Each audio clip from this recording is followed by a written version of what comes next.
Usually, when we talk about dismantling an authoritarian regime, there's this expectation of, well, kinetic energy. Right, like a demolition. Exactly. Like you gather enough pressure, you apply enough force. Usually in the form of crippling economic sanctions or military threats. Yeah, and eventually the walls just come tumbling down. It's a very almost Newtonian way of looking at geopolitics. Force equals mass times acceleration. And it feels intuitive, I think, because it mirrors how we solve physical problems, right? Mm.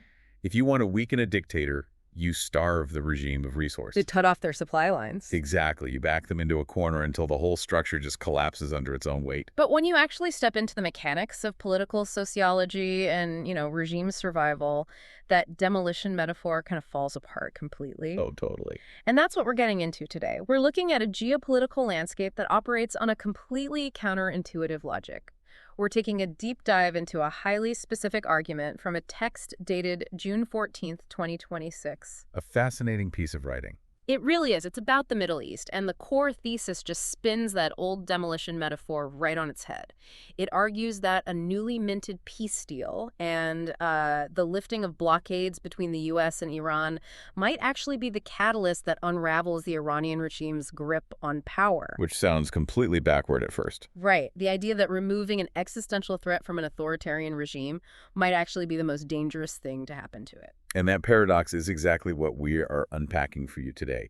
How reducing external pressure somehow maximizes internal structural failure. Now, just to level set with you before we really dive in, we are dealing with incredibly charged geopolitical realities today. Very heavily charged. Yeah, the source material touches heavily on the Iranian regime, the U.S. government, left-wing and right-wing political structures, international conflicts, and, specific political figures. So we want to make it crystal clear right up front. Our goal isn't to pick a political side or endorse this author's geopolitical stance. Right. We're not advocating for any specific foreign policy here. Exactly. We are strictly here to impartially report, dissect the mechanics of his 2026 argument, and map out the mechanisms he presents. That way, you can weigh the logic for yourself. And, understanding the architecture of this argument really requires looking closely at who was actually building it. Because we are not pulling this from some dry academic white paper. No, definitely not. It wasn't drafted by a Washington think tank or like a State Department policy memo. The text actually originates from a blog. A blog titled Face, which is just an incredible detail. It is, penned by an author named Paramendra. And right under the title of the blog, he prominently flags his background. He says, I was Barack Obama's first full-time volunteer in New York City. Which is a detail that fundamentally changes how we should read his analysis of international relations. How so? Well, think about it. A field organizer is not a general viewing a battlefield from a satellite. They are looking at the granular day-to-day logistics of human behavior. When someone spends their time figuring out the grueling door-to-door mechanics of how political movements actually start, tracking clipboards, managing voter databases, understanding why a single mother in Queens might or might not actually have the time to vote. They develop a totally different worldview. Exactly. They develop a systems-level view of grassroots mobilization. And you really see that systems-level thinking bleeding into the massive archive of his blog. I mean, this isn't a single-issue site at all. Oh, not even close. The archive dates back to 2004, and it covers local politics from New York to Nepal to Taiwan, but it also delves heavily into technology. Yeah, he writes about AI, quantum computing, and this concept he calls the matrix of maximality. Yeah, and he has that fascinating piece on physical AWS, exploring how, cloud logistics will reshape physical global commerce. It's an eclectic mix, for sure. To say the least. You scroll past a dense geopolitical breakdown of the Middle East, and the very next post is a review of the Sun2 Spark smartwatch. And then followed immediately by frugal living tips that work. Right. And he's even using the platform to publish fiction, novels with these really revealing titles like The Great Subcontinent Uprising and Gen Z Kranti, which translates to Revolution and The Founder and the Fisherman. And that eclectic nature, it kind of strips away the traditional institutional filter. What do you mean by that? Well, when you read a paper from a legacy think tank, you are usually reading a consensus document.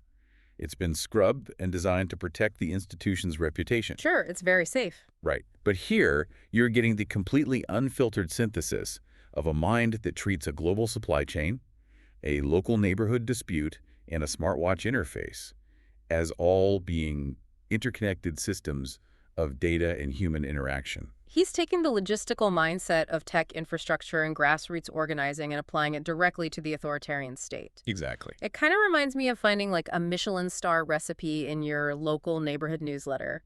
You know, That's a great analogy. it forces you to focus entirely on the substance of the text rather than just blindly trusting the institutional prestige of where it was published. And knowing his foundational belief in the power of ordinary citizens organizing against massive odds, it perfectly sets up his view of the inciting incident in this post. Right, the catalyst for everything. The text analyzes a monumental, newly announced peace deal between the United States and Iran. According to the source, this deal ends years of escalating tensions and economic strangulation. And crucially, it was mediated in part by Pakistan. Now, Pakistan's role as a mediator there is a really critical logistical detail, isn't it? It's huge. Pakistan shares a massive, highly porous border with Iran, Right. and it has deep, very complex ties to both the United States and China. So an unstable Iran or a military conflict in the Persian Gulf that immediately triggers refugee crises, energy shortages, and massive border security nightmares for Islamabad. So Pakistan stepping in to mediate this isn't just like an act of diplomatic goodwill.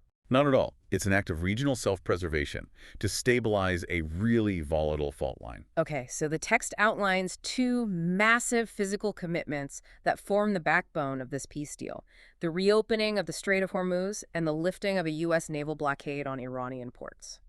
We really need to look at the mechanics of these two levers. Yeah, let's start with the Strait of Hormuz. The text defines it essentially as a bottleneck for global energy. A bottleneck is exactly the right word. At its narrowest point, the shipping lanes there are only about 2 miles wide in either direction. Wow, just 2 miles. Yeah, and roughly a fifth of the world's total global oil consumption passes through that tiny, tiny channel. That's insane. So Iran's ultimate leverage against the entire global economy has always been the threat of choking off that strait. If they lay mines, or if they use fast attack crafts to just harass the oil Or tanker. marine insurance premiums just skyrocket overnight. Precisely. And if the ships can't get insured, they don't sail. And if they don't sail, global energy markets go into immediate shock. Everyone feels it at the gas pump. Exactly. Now, the United States' counter-leverage in this scenario is the naval blockade on Iranian ports. And a modern blockade isn't just, a ring of warships physically ramming cargo vessels. Right? No, it's much more sophisticated than that. It operates as an interlocking web of physical deterrence and secondary financial sanctions. Right. The financial piece is huge. The U.S. Navy might intercept and search vessels, sure, but more importantly, the mere threat of U.S. naval action ensures that international shipping conglomerates and their financial backers will not risk sending their vessels to Iranian ports like Bandar Abbas. So you physically and financially choke the economy at the same time? Exactly. You cut them off from the world. A good way for you listening to visualize this dynamic isn't really a military battlefield. It's more like a standoff inside a giant global supply chain warehouse. Okay, paint that picture. So Iran has its hand hovering over the main emergency stop button for the conveyor belt leading out of the warehouse. That's the Strait of Hormuz. If they hit that button, the global supply chain grinds to a halt and prices everywhere spike. Meanwhile, the U.S. has gone and chained all the loading docks shut from the outside. That's the naval blockade. Leaving the workers inside the warehouse, the Iranian citizens completely cut off? Exactly. They're completely cut off from incoming supplies, and they can't export anything they produce. They are stuck in this suffocating stalemate. Yeah. Like two boxers in a devastating clinch. Just leaning on each other, exhausting each other. Yes. And then finally, the facility manager or the referee, Pakistan, steps in, unchains the doors, and pulls Iran's hand away from the conveyor belt. And the crucial question the author of the text poses is, what happens the morning after those doors are unchained? Right. Is this actually peace or just a strategic timeout? Is it just a pause where both governments regroup and rearm? The text argues forcefully that it is not just a pause. Not at all. The reopening of maritime trade and global energy flows triggers an immediate cascading shift in the daily reality of the Iranian population. And this is where the text pivots directly away from, the high-level diplomats in suits and focuses on the tangible, immediate relief experienced by the average citizen on the ground. The micro-level impact. Yeah. It notes that the constant baseline fear of falling bombs is just suddenly gone. Families suddenly have access to fuel and medicine. The end of wartime disruptions stabilizes the prices at the market. And we really have to look closely at the cognitive load of living under severe economic isolation to understand why this physical relief translates to political danger for the regime. The cognitive load, I love that term. Because the psychological and logistical toll of a blockaded economy is just all-consuming. We aren't just talking about abstract inflation figures on a spreadsheet. No, it's daily survival. Right. When a nation is cut off from global supply chains, securing basic necessities becomes a full-time job. The text explicitly mentions the daily hurdles these people face. Like navigating rolling blackouts. Exactly. Figuring out how to secure food when prices are fluctuating wildly, literally by the hour. Yeah. And dodging military conscription. If you're an Iranian citizen just trying to run a small business or feed your family, your entire mental bandwidth is hijacked by mere survival. You literally cannot organize a sustained political movement if missing one day of work to attend a protest means your family doesn't eat that night. Or if you can't even coordinate with your neighbors because the power grid is down and your phones don't work. Political expression under those conditions isn't just dangerous, it is a logistical impossibility.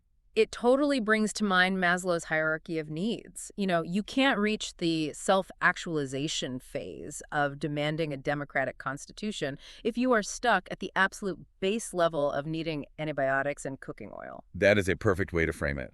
And the author distills this into a really powerful maxim. He writes, "Normalcy is not the enemy of progress, it is often its prerequisite." Normalcy is its prerequisite. Wow.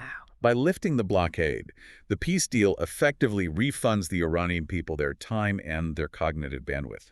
It removes that exhausting daily friction of surviving a siege economy. But wait, if the people are finally experiencing relief and normalcy, why is the author arguing that this is the most dangerous scenario for the ruling regime? It seems contradictory, right? It does. Like, if I'm a dictator and I just negotiated an end to a massive blockade and brought fuel back to the cities, I would presumably spin this as a massive historic victory. I'd be on state television saying, I defeated the Western blockade, I saved the economy. How does that weaken my grip on power? It weakens their grip because the Islamic Republic's internal power structure relies heavily on maintaining a fortress mentality. A fortress mentality. Yes, a fortress requires an enemy outside the gates to justify the brutal treatment of the people inside the walls. For decades, the regime has utilized the prolonged conflict with the U.S., who they call the Great Satan, and surrounding regional adversaries as a structural scapegoat. It's the ultimate diversion tactic. Exactly. When domestic infrastructure fails, when the economy collapses, or when internal dissent flares up, the regime can immediately point to the American warships off the coast. They frame any internal opposition not as, legitimate political disagreement, but as outright treason during a time of war. And that is the historical paradox the text leans on so heavily. Authoritarian regimes are often at their most vulnerable, not when the external pressure is highest, but the exact moment it eases. Because without the existential threat of a U.S. blockade or a military invasion, the regime is suddenly stripped of its primary excuse. Exactly. When a bridge collapses or inflation ticks up, or the morality police act with brutality, the state television apparatus can no longer just blame a foreign conspiracy. The accountability localizes. The people look around and say, wait, the Americans are gone. Why are things still terrible? Oh, it's you. Exactly. And the text backs up this theory by pointing specifically to the 2022 and 2023 Woman, Life, Freedom protests. Right, the one sparked by the tragic death of Mahsa Amini. Yes. Those movements prove that the structural frustration among young Iranians, women, and ethnic minorities is already fully baked into the society. The regime didn't resolve the grievances of those protests? Not at all. They just brutally suppressed them. They suppressed them using the cover of broader regional turmoil and national security threats. So the author predicts that without that distraction and without the overarching threat of war, those exact same latent energies are going to resurface. But this time with greater sustainability. Because the population isn't just angry. They're no longer distracted by the immediate struggle to survive a blockade. But the analysis goes far beyond just the psychology of the citizens, right? It moves into the hard economic mechanics of civil society. Yes. The peace deal fundamentally reroutes the flow of capital. And as we know, shifting capital inevitably shifts domestic power. So let's unpack that. The text argues that sanctions relief and renewed oil exports could foster a growing middle class that is, quote, less dependent on state patronage. That concept of state patronage is really vital to unpack here, because the way the Iranian regime controls the economy is highly specific. Right. It's not a typical free market. Not at all. In heavily sanctioned, isolated economies, the overall pool of wealth shrinks dramatically. So the state steps in to control whatever resources remain. Which gives them immense leverage over everyday people. Exactly. In Iran, this is largely executed through entities called bonyads. Boneyards. Yeah. They are these massive tax-exempt foundations that are ostensibly set up for charity, but in reality, they operate as sprawling conglomerates that control huge swaths of the entire economy. And on top of that, you have the military's involvement, right? Right. The Revolutionary Guards, the IRGC, they maintain near monopolies over critical sectors like construction, telecommunications, and heavy industry. So if the state and its military apparatus essentially control all the major industries, all the jobs, and all the contracts, they have weaponized the economy against the citizens. That's exactly how it functions. Like if you own a small logistics company and you speak out against the regime, you don't just face potential jail time. You lose your state contracts, your business license gets revoked, and your bank accounts are frozen. Because the state controls all of those mechanisms. Yeah. The economy is basically a leash. The economy is a leash. Nah. But when the sea lanes reopen and international trade resumes, a profound structural shift becomes possible. Exactly. Citizens and independent businesses can start to interface directly with global markets. Without needing the government to hold their hand. Right. They can export goods, they can secure private foreign investment, and they can generate wealth that does not have to flow through the bottleneck of the IRGC or the bonyads. But the text does add a caveat. It mentions this happens, quote, if realized responsibly. And I have to play devil's advocate here based on the text. Go for it. Doesn't sanctions relief mean the regime itself, the government in Tehran, immediately gets access to billions of dollars in unfrozen assets and massive new oil revenue? Yes, they absolutely do. Wouldn't the state just use that massive influx of cash to further entrench its monopolies and pay off its security forces? They could just buy more loyalty, right? And that is the core tension of the post-peace landscape. It initiates a massive, high-stakes race. A race for the capital. Exactly. On one track, you have the regime racing to hoard all this new oil wealth, channel it into their patronage networks, and buy loyalty to solidify their power. Right. But on the parallel track, you have the organic, grassroots growth of independent labor unions, student groups, and private entrepreneurs trying to leverage the reopened economy to build a self-sustaining middle class. And whoever wins that race fundamentally dictates the future of the nation. Historically speaking, a financially independent middle class is almost always the engine of democratic reform. Because they possess the actual capital required to fund a sustained political resistance. Right. Things like paying strike funds for workers who walk off the job. Or maintaining independent communication networks, or funding legal defense for arrested activists. It takes real money to run a revolution. It absolutely does. Now, to ensure the independent civil society actually wins that economic race against the regime, the author explicitly calls upon an external force to act as a catalyst. The diaspora. Yes. He turns his focus to the million-strong Iranian diaspora scattered across Europe, North America, and beyond. He specifically names figures like Reza Pahlavi, Masih Alinejad, and Shireen Ebadi. People who advocate for a secular, democratic Iran grounded in human rights. Exactly. And what's remarkable here is that Paramendra, leaning on his background as a field organizer, doesn't just offer some vague call for solidarity. No, he gets incredibly specific. He drafts a highly detailed logistical 4-point action plan for exactly how the diaspora must operate. Let's break down the mechanics of each of those steps. Point 1 is amplify internal voices and provide safe platforms. So when protests erupt, an authoritarian state's immediate reflex is usually to impose an information blackout. Right. They throttle internet bandwidth or shut down the national internet entirely. To prevent citizens from coordinating, and obviously to stop footage of state violence from reaching the outside world. So the diaspora's role here is to act as a massive decentralized broadcast network. By funneling in VPNs, satellite internet terminals like Starlink, and secure communication protocols. Yes. They bypass the state's censorship infrastructure completely.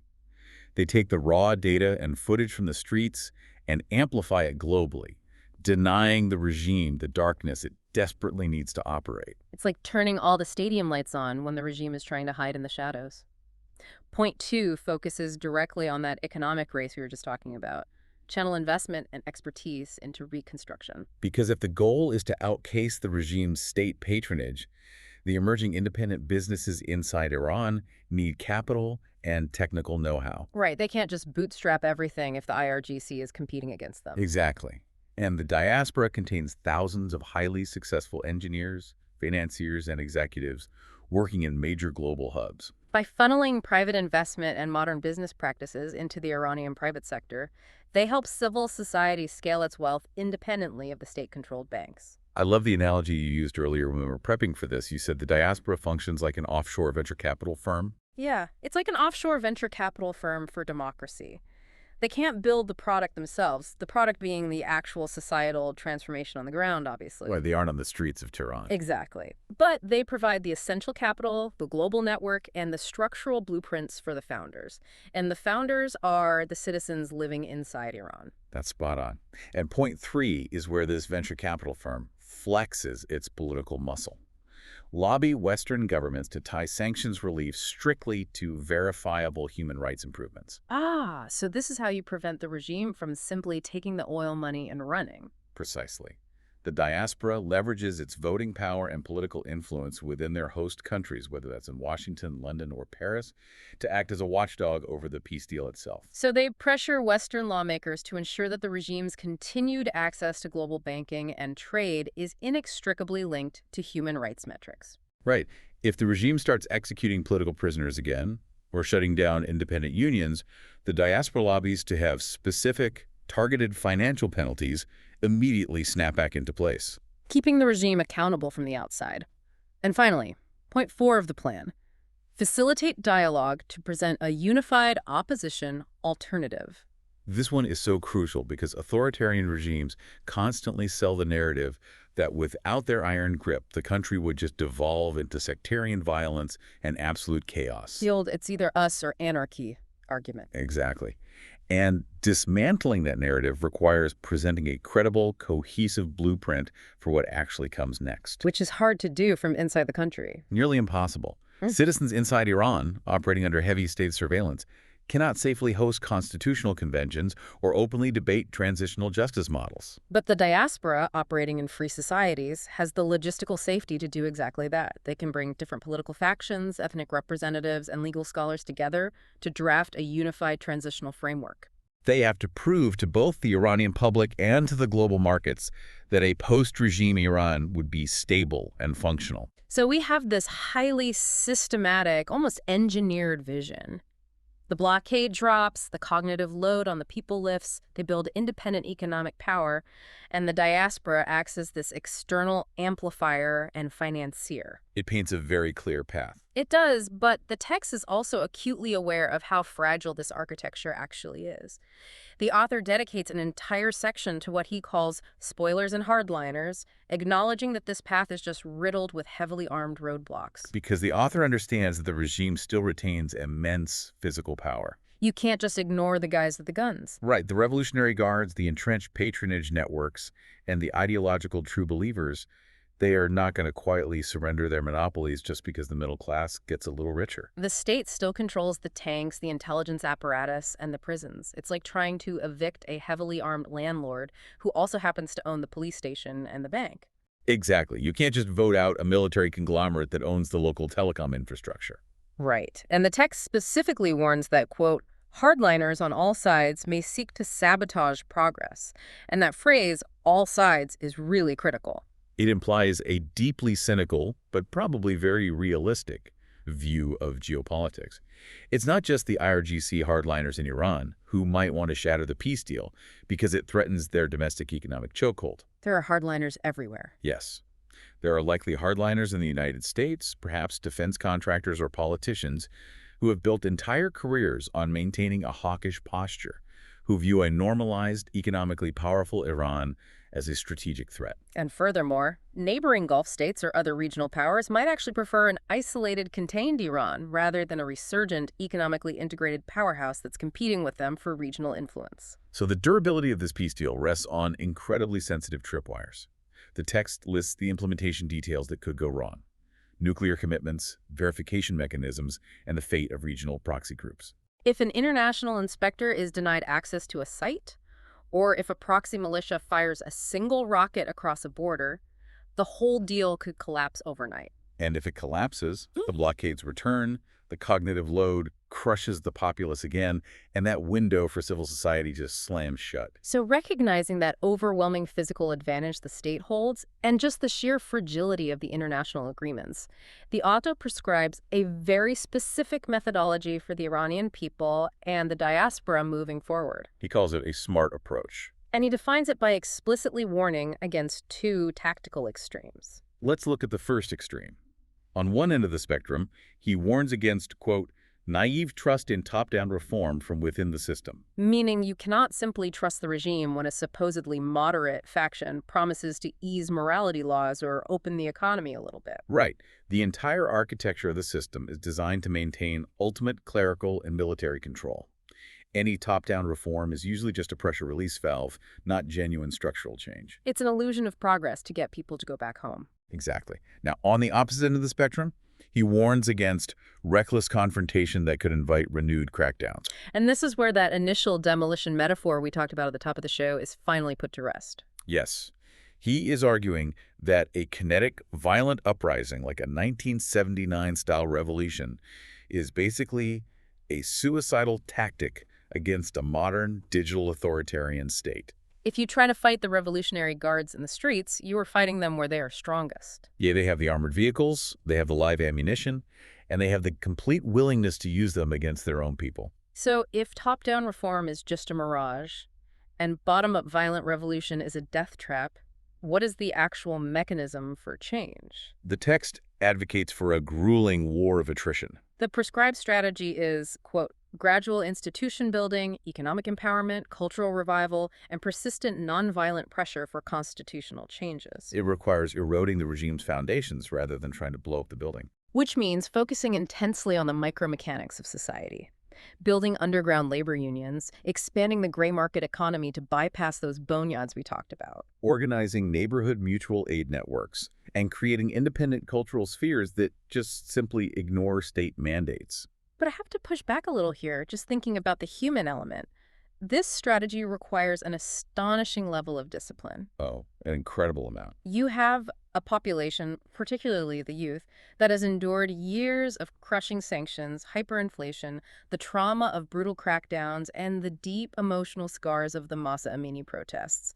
The fury is visceral. It's palpable. Right. So asking an angry, traumatized youth movement to channel that blazing energy into something as slow and unglamorous as gradual institution building, I mean, it feels like telling someone whose house is currently on fire that they should plant garden. Is that too big of an ask? It is the ultimate test of the movement. Passion is highly combustible, right? Yeah. It burns incredibly bright and it can force the state to react, but it can also be violently extinguished or simply burn itself out. Right. Institutions, however, endure. The real challenge for the grassroots leadership inside Iran and the diaspora supporting them is to somehow maintain the defiant spirit of the protests without giving the state the violent pretext it desperately wants to unleash its full military apparatus. It's a massive tightrope walk. It is.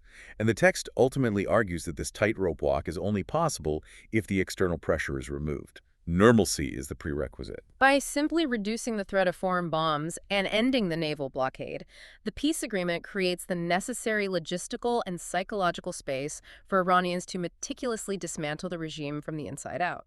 It forces us to completely re-examine the entire global playbook for dealing with dictatorships. It really does. For decades, the default mechanism has been isolation. You find a bad actor, you cut them off from the global banking system, you embargo their exports, and you try to induce enough economic pain that the system finally cracks. But if this text is right, if extreme economic pain and the constant threat of war actually hijack the population's cognitive bandwidth and provide the state with the ultimate scapegoat, then the strategy of isolation is fundamentally flawed. It keeps the population in survival mode, which is exactly where an authoritarian regime wants them. it suggests that the most devastating weapon against a fortress mentality isn't a battering ram. It's opening the gates and flooding the courtyard with trade, capital, and internet access, which leaves you with a fascinating reality to consider. If survival mode suppresses political expression, Perhaps the most effective way to subvert a dictatorship isn't through sanctions or an aggressive military posture. It's a total paradigm shift. It is. Perhaps the ultimate threat to authoritarian control is the aggressive, overwhelming provision of economic integration and peace. Is making a repressed population economically comfortable, digitally connected, and physically safe actually the most reliable way to make them rebellious? It's certainly something to chew on. Definitely something to consider the next time global sanctions dominate the news cycle. Well, thank you for joining us on this deep dive into the mechanics of geopolitical transformation. We'll see you next time.